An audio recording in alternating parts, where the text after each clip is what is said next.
Hello friends, कैसे हैं आप सब। आशा करती हूँ आप सब स्वस्थ होंगे। अपने एलटी ग्रेड की जो तैयारी चल रही थी, हमारी एलटी ग्रेड प्रिपरेशन सीरीज जो हमारी चल रही थी, उसमें हम अब तक 8th तक का जो कोर्स हमारा वो कंप्लीट कर चुके हैं, सिलेबस कंप्लीट कर चुके हैं। मैंने सभी वीडियो आपको प्रोवाइड करा दिया। अगर आपने नहीं देखी है तो लिटरेचर विद जयसुरा क्लासेस, अगर आपने सब्सक्राइब नहीं किया है तो वो सब्सक्राइब कर दीजिए, बेल आइकन को दबा दिए ताकि मेरे द्वारा बनाई गई सारी वीडियो आप तक पहुंचे। ठीक है दोस्तों, तो आज जो हमारा टॉपिक होगा एलटी ग्रेड प्रिपरेशन सीरीज में, आज जो हमारा टॉपिक होगा वो होगा जॉन कीट्स द्वारा लिखी गई एक बैलेड है, ला बेल डैम सन्स मर्सी। ठीक है, ला बेल डैम सन्स मर्सी, इसका जो है हमारा आज टॉपिक होगा। ठीक है दोस्तों, ये एक फ्रेंच टाइटल है, आपको इस बात का ध्यान रखना होगा। ये एक फ्रेंच टाइटल है क्योंकि ये एक फ्रेंच पोइट है, एलन कार्टर, उनसे प्रेरित होकर इसका जो टाइटल लिखा था। और ये जो पोएम है, ये पोएम जॉन कीट्स ने लिखी थी अपनी बिलव्ड फैनी ब्राउनी के लिए। ठीक है, इसमें 12 स्टेंजा है 4 लाइन के। हर स्टेंजा में आपको 4 लाइन देखने को मिलेगी। इसके एक शॉर्ट डिस्क्रिप्शन में आपको अभी दे रही हूँ, जिसमें कि आपको पता चल जाएगा इसकी बेसिक चीज़ें, जो आपके टॉपिक्स हैं मैन, वो क्लियर हो जाएंगे। इस बैलेड की अगर हम बात करें तो इस बैलेड का आपको बता दूं, ये जॉन कीट्स द्वारा लिखी गई है। ठीक है, बैलेड आपको पता ही होगा, एक गाथा गीत होता है जिसमें लिरिक होता है, वर्स में एक पोएट्री होती है जिसमें गाकर सुनाई जाती है। ज़्यादातर ये सुनाने के काम आती थी, बाद में अब इसे लिखा जाने लगा, ये आपको पता होगा। ठीक है, ये इस तरह का होता है जैसे कि कोई प्राचीन बात कहने के लिए, कोई कहानी किंवदंती कहने के लिए लोग गीत में उसको कन्वर्ट कर देते हैं और उसे गाते हैं, बजा कर गाया जाता है। इस तरह की ये एक कविता है। ठीक है, बैलेड होता है। आपको पता होगा जॉन कीट्स की जो जन्म हुआ था वो 75 में हुआ था, लेकिन इनकी डेथ 1821 में हो गई थी। ठीक है, 1821 में इनकी डेथ हो गई थी। 1819 की अगर बात करें तो ज़्यादातर इनके जो वर्क है, इनके ओड है, इनके बेस्ट वर्क है, वो 1819 में लिखे गए थे, और जो पब्लिश्ड हुए थे वे 1820 में हुए थे। ठीक है दोस्तों, 1820 में इनके वर्क पब्लिश्ड हुए थे, जिसका टाइटल है the title is from a 15th century poem by Alain Chartier, a French poet. आपको पता ही होगा, एक फ्रेंच पोइट है एलन कार्टर, ये 15th सेंचुरी के पोइट थे। उनकी पोएम से ये टाइटल लिया गया था, ये टाइटल लिया गया था। ये एक पोएम है 12 स्टैंजा की, और इसमें हर स्टैंजा में क्या है, 4 लाइन दी गई है। इसकी राइम स्कीम की अगर हम बात करें तो इसकी राइम स्कीम है ABCB।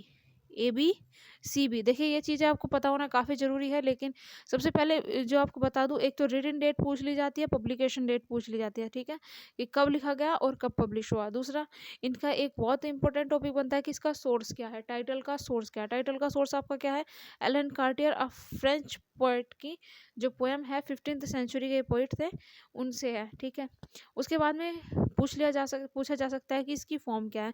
तो ये क्या है, एक बैलेड है, और इसमें क्या है, 12 स्टैंजा है। हर स्टैंजा में 4 लाइन आपको देखने को मिलेगी, और राइम स्कीम ABCB। देखिए ये चीज़ आपको काफ़ी ज़रूरी होती है। ऊपर दिए गए एक एक टॉपिक बहुत ज़रूरी है, आपके एग्जाम की दृष्टि से काफ़ी महत्वपूर्ण है, तो उन्हें या तो आप नोट डाउन कर ले तो बेहतर बेहतर होगा। ये चीज़ें आपको बहुत ज़्यादा इंपॉर्टेंट होगी। ठीक है, तो अपने जो बैलेड है उसमें आगे बढ़ते हैं। It is about a knight who wanders in search of a beautiful lady, a fairy. ठीक है, दरअसल इसमें एक नाइट होता है, एक राजा होता है जो जंगल में घूम रहा होता है एक ब्यूटीफुल लेडी की तलाश में, वो सोच एक फेरी की तलाश में। He shares with the poet saying that the beautiful lady takes him to her cave where she make love with him. अब वो जो पोइट है उससे बताता है, जो नाइट है वो पोइट से कहता है कि मैंने एक ब्यूटीफुल लड़की को देखा था जो मुझे अपने साथ एक केव में ले गई थी, एक गुफा में ले गई थी, वहाँ उसने मुझे प्रेम किया। एट नाइट ही ड्रीम्स, और जब मैं सो रहा था तो मैंने सपना देखा रात में। The pale warriors and kings warn him that he is in the power of a beautiful lady without mercy। देखिए जो इसका आपको टाइटल का पता होगा, ला बेले डैम सन्स मर्सी। तो ला बेले डैम का मतलब होता है, ला बेले होता है एक ब्यूटीफुल, डैम होता है लेडी, सेंस विदाउट मर्सी यानी मर्सी। ठीक है, तो अ लेडी विदाउट मर्सी, इस टाइटल का जो फ्रेंच टाइटल है उसका मीनिंग है। देखिए ये जरूरी है, आपको पता होना चाहिए कि इसके टाइटल की मीनिंग क्या है। ये एक फ्रेंच टाइटल है, तो आपको इसका इंग्लिश मीनिंग पता होना जरूरी है। लव बेले डैम होता है अ ब्यूटीफुल लेडी, सेंस मर्सी होता है विदाउट मर्सी, सेंस मीन्स होता है विदाउट। ठीक है, तो आपको पता होना चाहिए। तो उसमें जो पेल्स वैरियर हैं और किंग्स है, वो उसे वार्न करते हैं कि तुम एक ब्यूटीफुल लेडी के जाल में फंस चुके हो, और वो लेडी कैसी है, विदाउट मर्सी, उसके अंदर दया भावना नहीं है। तभी जब वो ऐसा सपना देखता है तो क्या होता है, he wakes up, he does not find the lady, Since then, he has been searching for the lady. The poem is autobiographical. ये ऑटोबायोग्राफिकल है, ये भी बात आपको पता होनी चाहिए, नोट डाउन कर लीजिए। अब भी इन चीज़ों को नोट करते चलिए ताकि आपको आपके एग्ज़ाम में रिवीजन करने में बहुत आसानी हो। देखिए एक एक लाइन को अगर आप शॉर्ट नोट बनाकर लिखोगे तो एग्ज़ाम के टाइम अगर आप रिवीजन करोगे तो ये आपके लिए बहुत ज़्यादा बेनिफिशियल हो जाएगा कि वो चीज़ें जल्दी से रिवाइज हो जाएगी। तो ये पोएम क्या है, ऑटोबायोग्राफिकल। ऑटोबायोग्राफिकल क्यों है, ठीक है, ये it shows Keats love for Fanny Brawne. देखिए आपको पता होगा किड्स की जो इंगेजमेंट हुई थी फैनी ब्राउनी के साथ में हुई थी, ठीक है, उसके बाद में इनका रिश्ता टूट गया था। तो जो पोएम है वो उन्होंने फैनी ब्राउनी को लिखा है। फैनी ब्राउनी को ही उन्होंने एक ब्यूटीफुल लेडी कहा है जिसके अंदर दया भावना नहीं थी। It has the medieval atmosphere of magic and mystery. Medieval period की अगर मध्यकालीन समाज की बात की जाए तो उस दौरान क्या था, मैजिक और मिस्ट्री का बहुत ज़्यादा यूज़ होता था। वही चीज़ आपको इसमें देखने को मिलेगी। It shows the poets mastery over the ballad stanza. The question answer technique is unique. Okay, ये याद रखिएगा, the question answer technique is unique. The diction is simple. It shows the fusion of science, sound and sense. ठीक है, it shows a fusion of sound and sense. देखिए इसमें sound और sense का भी यूज़ हुआ है। आपको एक एक चीज़ देखने को मिलेगी जब आप इस बैलेड को पढ़ोगे तो आपके सामने एक तस्वीर आ जाएगी, आपको पता चल जाएगा कि वहाँ का एटमॉस्फेयर कैसा है, मेडाइवल एटमॉस्फेयर कैसा था। आपको मैजिक और मिस्ट्री देखने को मिलेगी, साथ ही साथ वहाँ का फ्यूजन में देखने को मिलेगा, एक बहुत अच्छा मिश्रण देखने को मिलेगा, किसका, साउंड और सेंस का। तो अब जो हमारा बैलेड है हम उसको शुरू करते हैं। उसकी ट्रांसलेशन मैं आपको समझाऊंगी, आपको एक एक चीज़ क्लियर हो जाएगी। इस बैलेट को शुरू करने से पहले मैं आपको बताना चाहूँगी कि अगर आपने मेरा चैनल सब्सक्राइब नहीं किया है तो चैनल को सब्सक्राइब कर दीजिए, साथ ही बेल आइकन भी दबा दीजिए ताकि आगे आने वाली सभी टीजीटी पीजीटी एलटी ग्रेड की जो परीक्षाएं हैं उनमें मैं आपका साथ दे सकूँ, आपकी प्रिपरेशन में मैं आपकी हेल्प कर सकूँ। ठीक है दोस्तों, अगर आप हमें सब्सक्राइब करेंगे, आप हमारा साथ देंगे तो हमें भी आगे वीडियो बनाने के लिए प्रोत्साहन मिलेगा। चलिए अब अपनी जो बैलेड है उसको स्टार्ट करते हैं। इसकी फर्स्ट लाइन है, O what can ail thee knights at arm alone and palely loitering. ठीक है, और वो कहते हैं कि ये इनको क्या दुख है। उन्हें जो नाइट है वो देखते हैं कि उन्हें क्या दिखाई देता है, ये बहुत नाइट्स दिखाई देते हैं, प्रिंस देखे जाते हैं, ठीक है, जो अकेले हैं और उनके चेहरे पीले पड़ चुके हैं और वो इधर उधर भटक रहे हैं। क्योंकि पीले पड़ गए हैं वो चिंताओं के कारण, जो तनाव है, वो जो लड़की खो गई है, सभी के साथ उसने धोखा किया है, तो वो क्या है, वो इधर उधर देख रहे हैं, घुट रहे हैं अपने आप में, वो पीले पड़ चुके हैं। ठीक है, ये चीज़ उसमें दिखाई देती है। वो कहते हैं कि मतलब ये जो लड़के हैं, ये जो नाइट्स हैं, इनके आर्म्स में है, योद्धाओं की वेशभूषा में से नज़र आ रहे हैं, नाइट्स नज़र आ रहे हैं, प्रिंस नज़र आ रहे हैं, इधर उधर वे घूम रहे हैं क्योंकि उन्हें एक अजीब सा दुख है। तो वो कहते हैं व्हाट कैन ईल दी, वो कहते हैं इनको क्या दुख है। द सेज has withered from the lake and no bird sing. अब जो सेज होता है, सेज एक झाड़ी होती है, वो बहुत खूबसूरत झाड़ी होती है, आपको लेक के किनारे किनारे देखने को मिल जाएगी, लेकिन लेक में पानी होने के बावजूद भी जो सेज की जो झाड़ियाँ है वो मुरझा गई है, विदर्ड हो गई है, एंड नो बर्ड सिंग। वो कहते हैं यहाँ लेक तो है लेकिन किसी जो पक्षी होते हैं उनकी चहचहाट हो यहाँ पर नहीं सुनाई दे रही है। वो मतलब सब कुछ ऐसा लगता है जैसे कि कुछ मिस्टीरियस प्लेस हो, जिसमें कि मतलब सब कुछ होने के बावजूद भी जो वो सेज है वो सूखी पड़ी है, और जो बर्ड है वहाँ पर लेक है लेकिन वहाँ कोई पक्षी नज़र नहीं आ रहा है। वो कहते हैं उस जंगल में कोई पक्षी नज़र नहीं आ रहा था, वहाँ पर कोई पक्षी का गीत नहीं सुनाई दे रहा था।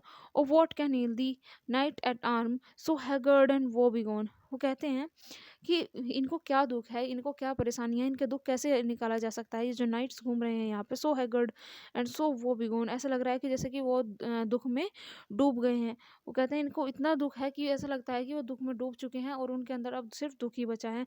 The squirrels grain is full and the harvest is done.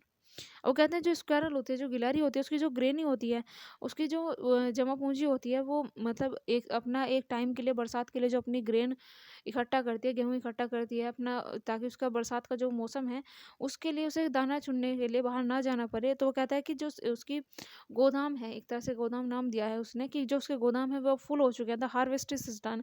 और जो किसान है उन्होंने अपनी फसलें काट ली, उनकी हार्वेस्टिंग जो है वो कंप्लीट हो चुकी है। वो यहाँ का मौसम बता रहे हैं। ठीक है दोस्तों, अब वो कहते हैं, I see a lily on thy brow with anguish moist and fever dew. अब वो कहते हैं कि जो वो नाइट है उनके जो प्रिंस है, उनकी जो भौहें थी, मुझे ऐसा लग रहा था कि उनकी भौहों पर जैसे कोई लिली हो, लिली का फूल हो, ठीक है, विद एंगिस मोस्ट, उनके गुस्से से वो जो है लाल हो रहे थे, गुस्से से पसीने पसीने हो रहे थे, एंड फीवर ड्यू, ऐसा लग रहा था कि जैसे कि उन्हें बुखार हो, और बुखार की बूंदें उनके चेहरे पर नजर आ रही थी। And on thy cheeks a fading rose fast withered too. और वो कहते हैं जो उनके गाल है वो मुरझाए हुए हो गए थे, जैसे कि कोई गुलाब का फूल बहुत जल्दी मुरझा रहा हो। उनके चेहरे देखने में ऐसे लग रहे थे जैसे कि उनकी आईब्रोज थी, जो उनकी ब्रो थी, ठीक है, उनकी जो ब्रो थी वो ऐसा लग रहा था जैसे कि वो सफ़ेद पड़ चुकी थी, जैसे कि लिली का फूल वहाँ पर हो, ठीक है। और उनके जो गुस्से से वो गुस्से से, जैसे किसी को गुस्सा आता है, आपको पता ही होगा कि उसे पसीना आने लगता है माथे पर, वो तो कहते हैं कि गुस्से से ऐसा लग रहा था कि उनका जो पसीने से शरीर तरबतर हो गया हो, और द फीवर ड्यू, और जो फीवर है उसकी बूंदे, जो ड्यू है, ड्यू का मतलब यह है कि ऐसा लग रहा था जैसे कि फीवर के कारण उन्हें पसीना आ रहा हो, उन्हें जो बूंदे नजर आ रही थी उनके चेहरे पर। And on thy cheeks of fading rose, एक फेडिंग होता है किसी चीज़ का रंग उड़ जाना, ठीक है। तो जो उनके गाल थे वो ऐसे लग रहे थे जैसे कि किसी गुलाब का रंग उड़ जाए, एंड फास्ट विदर टू, और वो बहुत जल्दी मुरझा भी रहा हो। I meet a lady in the meads full beautiful a fairy's child. और वो कहते हैं कि मैं एक लड़की से मिला था, वहीं जंगलों में वो एक लड़की से मिला था, फुल ब्यूटीफुल, वो कहते हैं कि वो बहुत ज़्यादा खूबसूरत थी, और फेयरिश चाइल्ड, ऐसा लग रहा था जैसे कि किसी वो परी की बेटी हो, किसी फेरी की का बच्चा हो। Her hair was long, her foot was light, and her eyes were wild. वो कहता है कि उसके बाल बहुत लंबे थे, उसके पैर बिल्कुल सफ़ेद थे, and her eyes were wild, और ऐसा लग रहा था कि उसकी जैसे जो आंखें थी वो बहुत ज़्यादा गहरी हो, उसकी आंखें, ऐसा लग रहा था बहुत ज़्यादा जंगली सी महसूस हो रही थी मुझे, बहुत ज़्यादा घनी और गहरी मोटी उसकी आंखें थी। ये उसने फेरी जो इसमें लावेला डैम कहा है जिसको, उसी के बारे में अपना बता रहा है कि जब वो उससे मिला था तो उन्होंने उसको देखा था, तो वो फर्स्ट साइट में उन्हें कैसी लगी। ये जो है लड़की बहुत खूबसूरत थी, और ऐसा लग रहा था जैसे कि कोई आसमान से परी उतर कर आ गई हो, किसी परी का बच्चा हो। उसके बाल लंबे थे, उसका रंग सफ़ेद था, और उसकी आंखें गहरी थी। अब वो कहते हैं, I made a garland for her head and bracelet too and fragrant zone, she looked at me as she is did love and made sweet moan, ठीक है। अब वो कहते हैं, I made a garland for her head, कि मैंने एक माला बनाई, उसके सिर पर ताज बनाया, उसके सिर के लिए एक तरह से ताज बनाया उन्होंने फूलों की माला से, एक उनके सर के लिए ताज बनाया, और उनका फूलों से ही उनका ब्रेसलेट बनाया, और एक तरह से प्रेग्नेंट जोन ये हो जाता है, जैसे आपने देखा होगा तगड़ी होती है ना, तो तगड़ी को फ्रेगनेंट जोन कहा है कि उसके एक अच्छे से महकदार फूलों से मैंने उसके तगड़ी भी बनाई, ठीक है। अब उन्होंने फूलों से उसके हेड पर जो है एक क्राउन पहना दिया, ताज पहना दिया, उसके ब्रेसलेट बना दिए, और उनको एक तगड़ी पहना दी। अब वो इस तरह से क्या उसे सजा रहे थे, वो उसके प्रेम में डूब चुके थे। She looked at me as she did love, वो मेरी तरफ ऐसे देख रही थी जैसे कि उनसे प्रेम करती हूँ, एंड मेड स्वीट मॉन, और वो क्या है बहुत मतलब मेड स्वीट मॉन कि वो आहें भरने लगी। I set her on my pacing steed and no I set her on my pacing steed, and nothing else so all day long, four side long would she bend and sing a fairy song. अब क्या होता है, I set her on my pacing steed, आपने देखा होगा जो घोड़ा होता है, घोड़े के ऊपर एक चमड़े का उसे पहना दिया जाता है, ऊपर एक कुछ बैठने के लिए रख दिया जाता है, जिससे कि वो मतलब अच्छे से जो घुड़सवारी कर रहा है उसे कोई वहाँ बैठने में परेशानी ना हो, ठीक है। तो वो क्या कहते हैं, जो नाइट है वो कह रहा है कि मैंने उसको कहाँ बैठा लिया था, अपने घोड़े की सीट पर बैठा लिया था, ठीक है, अपने घोड़े की ही सीट पर बैठा लिया था, and nothing else so all day long, और वो कहता है कि मैंने कुछ नहीं किया, बस पूरा दिन उसे देखता रहा। वो एक घुड़सवारी पर एक राइड पर गए गए जिसके बाद वो उसने कुछ नहीं किया, बस उसे देखता रहा, एंड फोर साइड लॉन्ग से वुड बैंड, और वो कहते हैं कि कभी कभी ऐसा लगता है जैसे कि वो साइड में मेरे ऊपर बैंड हो जाती है थी, and Singh a Pheri song, और वो जब उसके घोड़े पर बैठी हुई थी तो वो एक गीत गुनगुना रही थी। उसके बारे में बताते हैं कि वो कितनी ज़्यादा पैशनेट हो गई थी, वो कैसे उसके साथ व्यवहार कर रही थी, उसे लगा था she is in love with me but there is no truth, ठीक है, क्योंकि वो क्या थी, वो एक धोखेबाज लड़की थी, विदाउट मर्सी थी, वो सुंदर थी लेकिन उसके अंदर दया भावना नहीं थी। She found me roots of relish sweet and honey wild and manna dew. देखिए, जो फ्रेंच होता है, फ्रेंच में एक खाना होता है जिसे सर्वोत्तम खाना माना जाता है, उसे माना बोलते हैं। तो जो माना ड्यू है, वो सबसे माना को जो होता है, वो उसमें सभी फूड्स एक तरह से सर्वो जैसे हमारे यहाँ कहते हैं ना 56 भोग, तो इसी तरह से एक फ्रेंच में एक जो खाना होता है, उसको माना बोलते हैं। वो एक बेहतर खाना होता है, सबसे बेहतर खाना माना जाता है। तो वो कहते हैं, she found me roots of relish sweet. उसने कहा कि एक जो रेलिश स्वीट होते हैं ना, उसने जो वहाँ के कंद मूल थे, उनकी जड़ें मुझे खिलाई, ठीक है? वो बहुत मुझे स्वादिष्ट लगी और ऐसा लग रहा था। एंड वाइल्ड हनी, उसने मुझे जंगली शहद भी दिया खाने के लिए। एंड माना ड्यू, और उसने मुझे खाने के लिए माना ड्यू भी दी, ठीक है? And sure in language strength she said I love the true, ठीक है? और उसने मतलब किसी वो कहते हैं कि sure in language strength she said, उन्होंने कहा कि उसने अपनी किसी अजीब भाषा में मुझसे ऐसा कहा कि आई लव दी ट्रू, कि मैं उससे कि मैं तुमसे सच्चा प्रेम करती हूँ। She look me to her elfin grot. Elfin grot means होगा जो उनकी गर्दन थी, उसको उन्होंने एल्फ्रिन ग्रॉट कहा है, ठीक है? She look mat me, she took me to her elfin grot, कि उसने उसने क्या किया कि उसने जो अपना सर था वो मेरे कंधे पर रख दिया। And there she wept and singed sighed full sore, और उसने क्या किया, वो मेरे कंधे पर सर रख कर रोने लगी और साइड फुल शोर, और वो बहुत ज़ोर ज़ोर से कराहने लगी, आहें भरने लगी। And there I shut her wild wild eyes and with kisses four, फिर मैंने क्या किया, मैंने उसकी जंगली जो आंखें थी, वो गहरी आंखें थी, मैंने उनको बंद कर दिया, और kisses with kisses four. Next stanza है, नेक्स्ट स्टेंजा में क्या, and there she lulled me asleep, and there I dreamed of walk beside the greatest dream I ever dreamed on the cold hillside। अब उसने क्या किया, जो वो lady थी उसने क्या किया, उसको थपकी दे, लल्ड मीन्स होता है थपकी देकर किसी को सुलाना, ठीक है? लल्ड मीन्स होता है जैसे कि किसी को थपकी देकर सुलाते हैं ना छोटे बच्चे को, तो इसी तरह से उसने मुझे भी सुला दिया। There she lulled me sleep and there for I dreamed, और तभी मैंने यहाँ पर एक सपना देखा, वो बिसाइड, वो कहते हैं कि मेरे पास में इतना दुख था, वो बिठाइड की जितना कि जो दुख था, मैं दुख से भर गया। जो मैंने सपना देखा उससे क्या हुआ, मेरे अंदर दुख ही दुख भर गया। बिटाइड मीन्स होता है भर जाना, ठीक है? The latest dream I ever dreamed, जो मेरा अभी मैंने सपना देखा है, उसमें मैंने सपने में देखा है on the cold hill side, वो किसी कोल्ड हिल साइड का था, जो वो ठंडी पड़ चुकी थी, ऐसी हिल का था, ऐसी पहाड़ी का था। I saw pale kings and princes too pale warriors death pale were they all. अब वो कह रहा था कि उसने मतलब जो कोल्ड हिल थी, जो वो पहाड़ी थी, ठंडी पड़ चुकी थी, वीरान थी, उस पर उसने कुछ मुरझाए हुए राजाओं को देखा, पीले पड़ चुके चेहरों को देखा, कुछ राजकुमारों को देखा। द पहली वेरियर्स, उसने कुछ योद्धाओं को देखा जो जिनके जो पीले पड़ चुके थे, ऐसा लग रहा था जैसे कि उन्हें कोई रोग हो गया हो, वो बुरी तरह से मुरझाए से लग रहे थे। वो कहते हैं death pale were they all, ऐसा लग रहा था कि जो डेथ है वो बस मरने ही वाले हैं। अब वो जो इनका जो मुरझाए इस तरह से मुरझाए हुए थे, इस तरह से वो कमज़ोर दिख रहे थे मुझे, उनके चेहरे इस तरह से पीले पड़े हुए थे जैसे कि अब वो मरने ही वाले हैं। एंड दे क्राइड ला बेले डैम सेंस मर्सी दी हैथ इन थ्रिल, उसने कहा उन वे सभी के सभी क्या चिल्लाकर कहते हैं, ला बेले डैम से मर्सी, कि तुम एक ऐसी औरत के जाल में फंस गए हो जो दया से रहित है, ठीक है? दी हैथ इन थ्रॉल, उसी ने जो क्या क्या है, उसी ने ही हम सबको इस हालत में पहुंचाया है, और अब तुम भी जो है इस हालत में पहुंच जाओगे, क्योंकि अब तुम भी उसके जाल में फंस चुके हो। इस तरह से जो क्या क्या कहते हैं, वो प्रिंसेस वो किंग्स इस बात को कहते हैं।